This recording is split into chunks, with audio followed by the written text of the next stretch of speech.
Gachagua of soliciting up to 10 billion Kenya shillings. These claims come from the highest office in the land, none other than the head of state, President William Ruto, who has just concluded his 5-day development tour of the Mount Kenya region. And this region is, of course, closely associated with the former Deputy President, Rigathi Gachagua.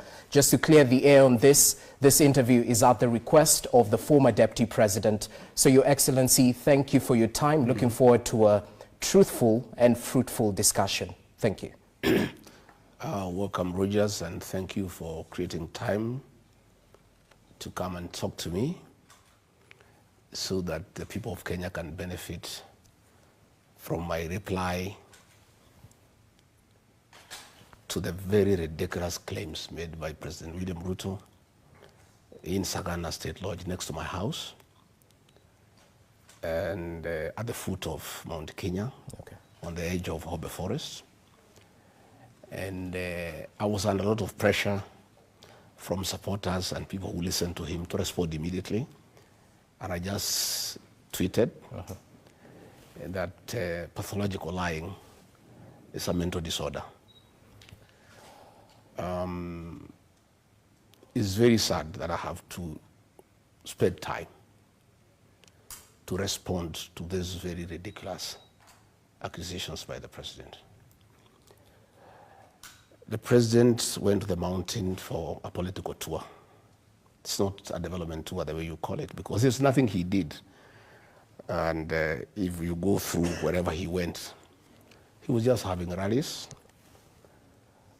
relaunching projects that he had launched before, saying he's inspecting projects, he's not an engineer, he's not a quantity surveyor, he's not an architect, and making all manner of promises that he has made since he was elected as president. Let me spend a few minutes to respond to some of the things that he said in Sagana. Again, he had come to the mountain after almost 6 months of a lot of disquiet, and he needed to do some explanation. So he summoned all the vernacular stations to attempt to pacify the region that he had betrayed and to give a justification as to why he had betrayed the people of the mountain. These are people who had trusted him. These are people who supported him without an MOU. These are people who supported his presidency without a political party. These are people who believed in him, in all the things that he promised them. He betrayed them, he turned against them, he misused them. And he felt, of course, his advisors told him that he needed to set the tone and explain why he hounded me out of office, despite having promised the people of Kenya that he will never humiliate his deputy, he would never persecute his deputy. He even went beyond humiliation and persecution. He hounded me out of office. And he was asked a question as whether he is the one who impeached me. And he looked down, because he couldn't look at the camera straight and say, no, I'm not the one. It is the MPs who did it. In fact, I tried to persuade them not to. They tried 2-3 times. And they said, if we don't impeach this man, we'll exchange his name with yours. It's all, of course, a lie. Everybody knows. His women rep in Uasin Gishu, both Sholei, publicly in his presence told him, Mr. President, what you say I do is what I do. You told me Gachagua aende nyumbani, nikahakisha ameenda. When he rose to speak, he didn't deny. He just looked down. Everybody knows it's the worst kept secret in this country that he's the one who crafted the impeachment and bribed members of parliament at 500,000 each and senators at 10 million, bribed the mover of the motion, the Kibwezi West MP. He has been everywhere complaining he was shortchanged. He had been promised to be the chairman of the Budget and Appropriation Committee after successfully tabling the motion. And again, the president was saying that the MPs overruled him. It is common knowledge that those Mount Kenya MPs cannot overrule the president. They do whatever he wants. You remember when he told them to pass the finance bill. They went and passed the finance bill despite the fact that there was public outcry. And the members of public had serious problems with them. The day he changed his mind because of the Gen Z protests and said, we are doing away with the finance bill, they were clapping for him. They never argue with him. You remember, again, the Adani saga. They were defending the Adani saga, and the MPs were supporting him that Adani is a good thing. Okay. The day he changed his mind and said, we are stopping Adani, the same MPs were clapping for him.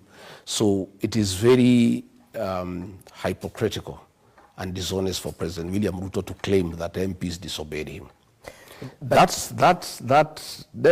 Having dealt with that, he said that he had me hounded out of office because I asked him for 10 billion. Before you even get to the 10 billion, because you've raised issues about members of parliament, who the president was on record mentioning that you actually bullied these members of parliament, that you told them if they do not kneel and submit, they will be shown the door and go home. That is also another lie. I'm not on record anyway. I'd like you to produce a clip where I told members of parliament to kneel before me. They cannot kneel before me. I'm not God.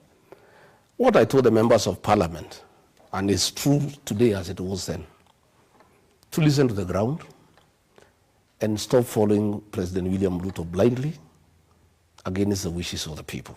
Then why were you picking small fights? Let me explain to you. They are not small fights. It's the president who is calling them small fights. Advising members of parliament to listen to the ground is not a small fight. It's a very honorable duty for a leader of my caliber. I listened to the people. The people did not want the finance bill 2024. And I told the members of parliament, people do not want the finance bill. Don't follow the president blindly. He will leave you Kwamata. And if you people don't adjust by this December and start listening to the people of the Mount Kenya region make decisions the second year of election. And I was telling them from my experience, by the end of this year in December, if you guys have not aligned yourself with the people and listened to the people, the people are crying about over taxation. The people are saying they don't want the affordable housing. The people are saying they don't want you to tax avocado. The people are saying that there's too much government into people's lives. And you people are following William Ruto blindly. I'm advising you people as your leader. From what the Wananchi are telling me, if you don't adjust and listen to the people, you will find yourself in trouble come 2027. But it just wasn't MPs. According to the president, his PA Farouk Kibet received... I'll explain. I'll explain. Let me first deal with the 10 billion. President William Ruto is a master with deceit. And he's very good at driving narratives to suit what he wants. Between the year 2018 and 2022, he drove a narrative in the Mount Kenya region that Uhuru Kenyatta is incompetent, he's a drunkard, and he has ruined the economy and the country. But it's collective responsibility. You were right next to him. I'm just saying, I'm just saying, among the people he persuaded. He persuaded many people, I included, because he's very persuasive when he gets on a narrative. And he drove a narrative against Uhuru Kenyatta and recruited all of us, I included. I was among the leader of those who believed in what he told us, that Uhuru Kenyatta is a drunkard, is a useless leader, is a man who has messed this country, is a man who cannot be trusted to organize the succession. And we should despise him, we should hate him. And we listened to William Ruto, and he persuaded us. 5 years down the line, Uhuru Kenyatta is gone. William Ruto, the one who said Uhuru is incompetent, has come on stage. The education system that was working when Uhuru Kenyatta was there is finished. Children at home. The health system has crumbled. People are overtaxed. Nothing is working in the country. Yet, at that time, he had persuaded us that Uhuru Kenyatta is an incompetent man, is a drunkard, is a leader not worth talking about. He came and persuaded us that our enemy as a region is Raila Odinga, who is a witch doctor. And since Uhuru Kenyatta has brought him, and Uhuru Kenyatta does not mean well for us, we should hate Uhuru Kenyatta and trust William Ruto to carry our destiny. We believed him. He's very good in driving narratives. So when he came to the mountain, he needed to drive a narrative against Rigathi Gachagua, thinking that the people are as gullible as they were then. And he was confident that if he could successfully drive a narrative against Uhuru Kenyatta when he was president, he could equally drive a narrative against Rigathi Gachagua. And he cobbled this narrative of 10 billion. The purpose was to show the people of the Mount Kenya region, this Gachagua guy is a very selfish man. So did you or did you not blackmail the president? Of course I did not blackmail the president, because if I did, Rogers, yes, it would have been accusation number 1 before the Senate. Impeachment. This impeachment was crafted by William Ruto. It was drafted by the National Intelligence Service and Professor Kindiki. And the president even had blackmailed him. Blackmail is a criminal offense. It should have been accusation number 1. It did not appear anywhere. Since October 18, the president has never talked about it until he came to the mountain. And the president had better make up his mind why he ordered me out of office. When he went to Western Kenya, he said he got rid of me because I was incompetent and tribal. He never told the people of Western Kenya asking for 10 billion. When he went to Northeastern Kenya, he said he got rid of me because I'm divisive and I don't like the unity of the country. When he went to Nyanza, he said that I am primitive, yeah, and corrupt. When he came to the mountain, he never said I'm tribal, because he cannot say that. He never said I'm incompetent, because he cannot do that. Okay. He said that I was asking for 10 billion. In fact, on Thursday morning, he met Madeira women dancers. There is a group of 1,000 women that I put together to dance for Uhuru Kenyatta, and then I handed them out to William Ruto. Most of them are friends of my late mother. Others are women who have educated their children from Form 1 up to university. My friends. He met them and told them, huyu Rigathi wenu alikuwa anaitisha mimi bilioni 10. Na nikaona kuliko kule peke yake, nimfukuse hii pesa nigawe na nyinyi nyote. So leo mtakula hii pesa ningepatia Rigathi. Those women, he gave them each 8,000 shillings. That is 8 million shillings. And he gave another 2 million shillings towards the funeral of their cheerleader who has died. And the women called me and said, this man is a liar, because we know you. During the 2022 elections, Roger,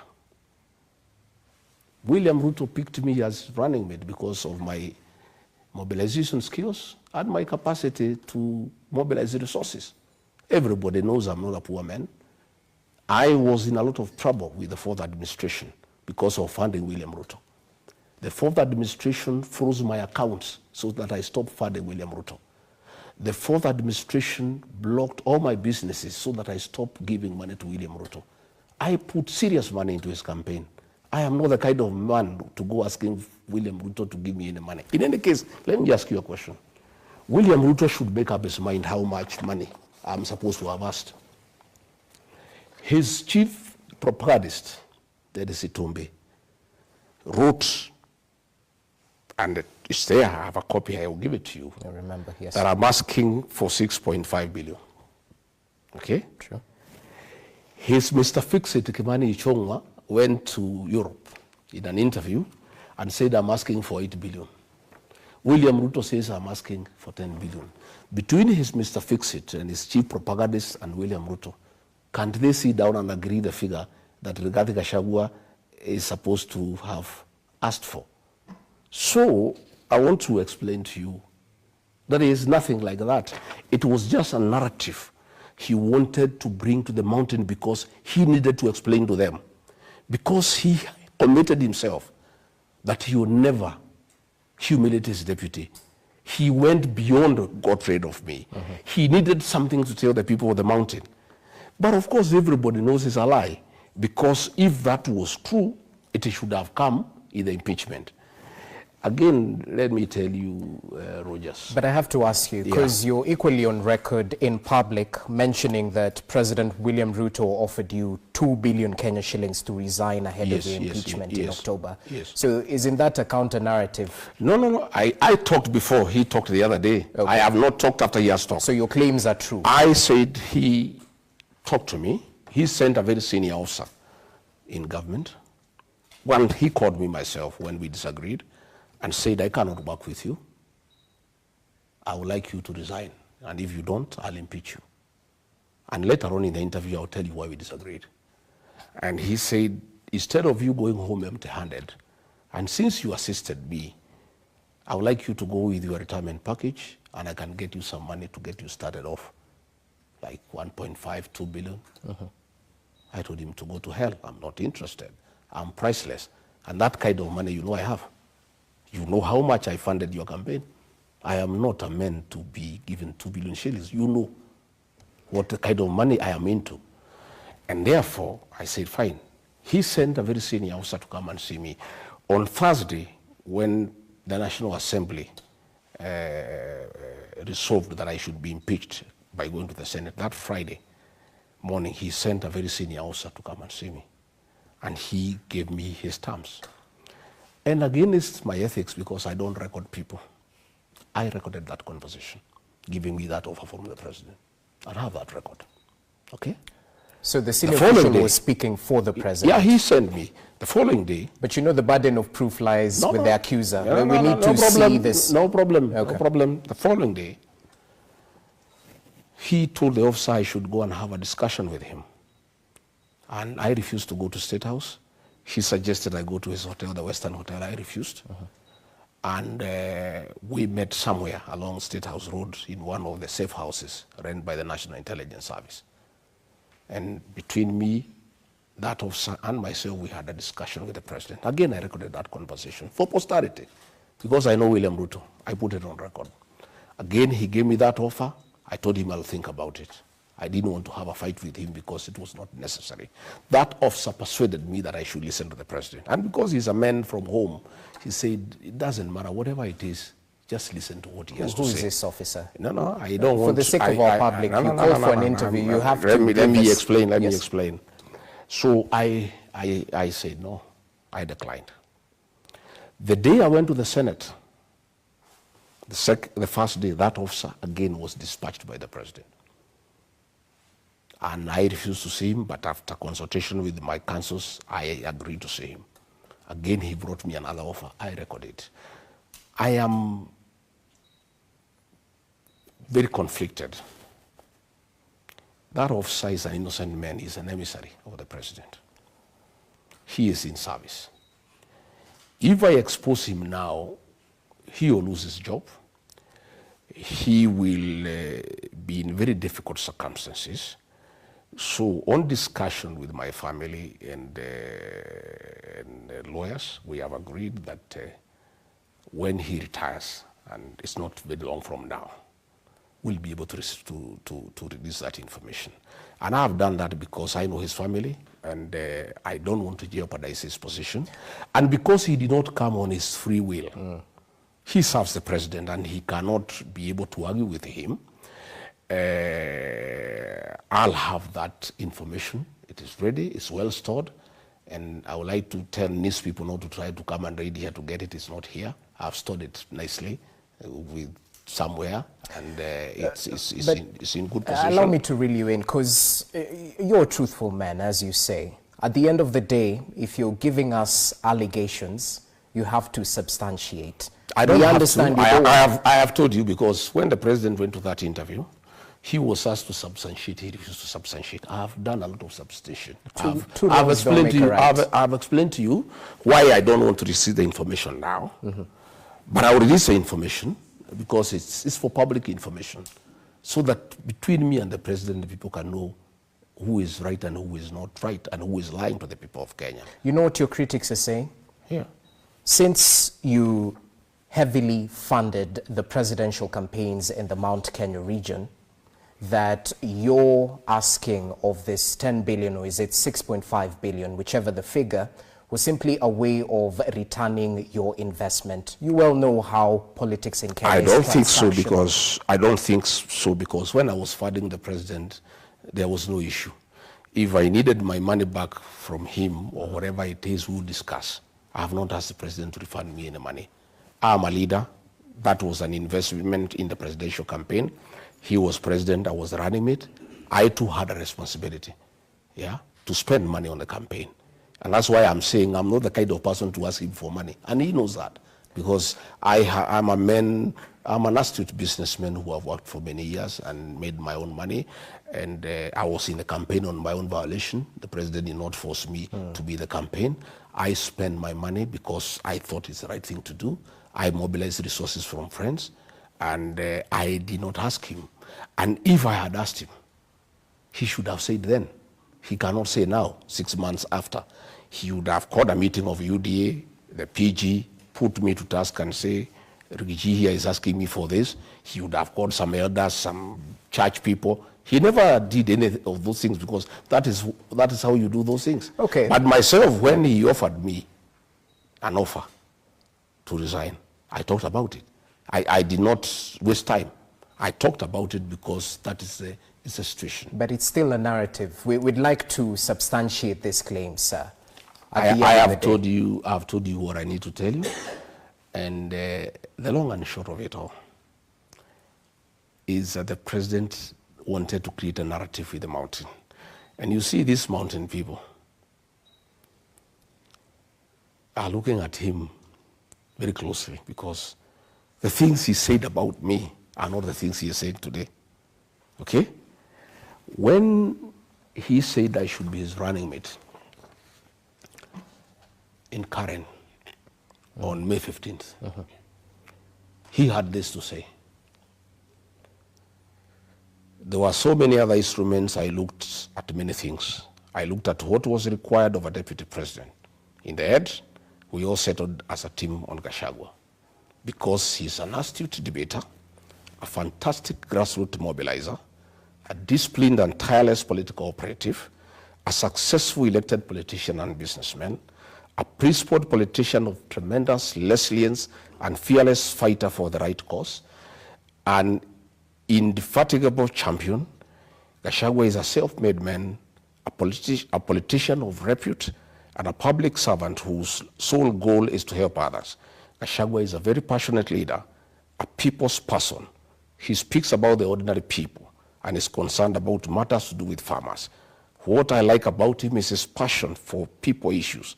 He's one of those leaders who are passionate about ordinary people. He's a living example of a true hustler. Then the president is here telling the people of the mountain, the man you gave me is a blackmailer.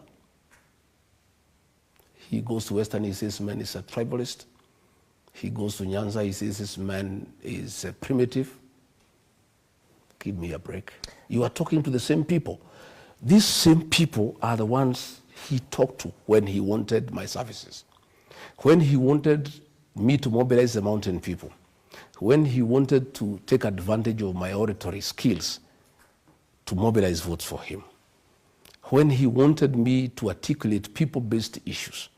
Yet, when I say don't demolish houses for innocent people, he says I'm fighting his government. Yet, he was saying I stand for people issues. So I am saying that the mountain people, you can con them once. You can't con them twice. What they are saying, William Ruto, you successfully persuaded us to fight our own son, Uhuru Kenyatta. Please, you cannot persuade us to fight Rigathi Gachagua, because we now know you. You came and told us that Uhuru Kenyatta is bad because he is working with Raila Odinga. And Raila Odinga is a very mad man and a very dangerous man, the Lord of Poverty. Today, you are working with Raila Odinga. Praises for him everywhere. Then the mountain people are looking at him and saying, is this the same man who made us hate Uhuru Kenyatta because he was working with Raila Odinga?